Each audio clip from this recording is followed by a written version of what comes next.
చాలా మంది రెగ్యులర్గా నన్ను రోజు అడుగుతుంటారు, క్యాన్సర్ రాకుండా ఏం చేయాలి డాక్టర్ గారు అని. ఒక ఎక్సర్సైజు మీ క్యాన్సర్ ప్రమాదాన్ని తగ్గిస్తే కొత్త అధ్యయనాలు అది సాధ్యమనే చెప్తోంది. అదేంటో ఇవాళ మనం తెలుసుకుందాం. బ్రెస్ట్ క్యాన్సర్ సర్వైవర్స్ పై జరిగిన కొత్త అధ్యయనంలో స్క్వాట్స్ లేదా పుషప్స్ వంటివి ఒకే ఒక రెసిస్టెంట్ ట్రైనింగ్ సెషన్ గొప్ప మార్పు తెచ్చింది.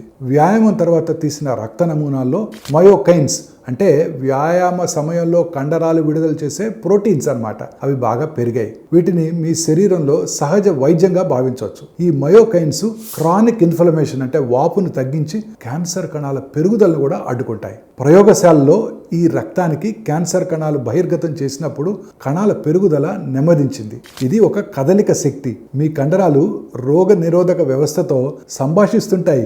ఇది కేవలం ఫిట్నెస్ గురించి కాదు, సాధారణ కదలిక ద్వారా మీ శరీరాన్ని ఉత్తేజపరుస్తుంది. ఒక్క బలమైన వ్యాయామ సెషను శరీరం అంతా రక్షణ సంకేతాలను పంపగలదు. సో క్యాన్సర్ ట్రీట్మెంట్ అయిపోయిన తర్వాత ఇలాంటి ఎక్సర్సైజెస్ కనుక చేసినట్టయితే క్యాన్సర్ రాకుండా చేసుకోవచ్చు.